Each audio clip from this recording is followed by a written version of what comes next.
By the time he finished, a crowd had gathered, captivated by the energy he exuded. It wasn't long before the local shopkeepers began to take notice. They peeked out from behind their store windows, curiously watching the scene unfold. A few men in overalls, who usually spent their afternoons sitting on the front porch of the local diner, stood up and walked over to hear more.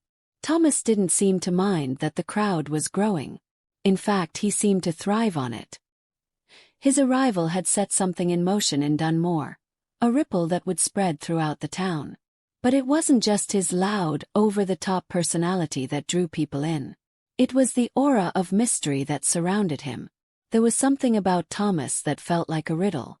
Despite his openness, despite his booming voice and exuberant laughter, there was an undertone of sadness in his eyes. It was fleeting, barely noticeable, but for those who were paying attention, it was impossible to ignore.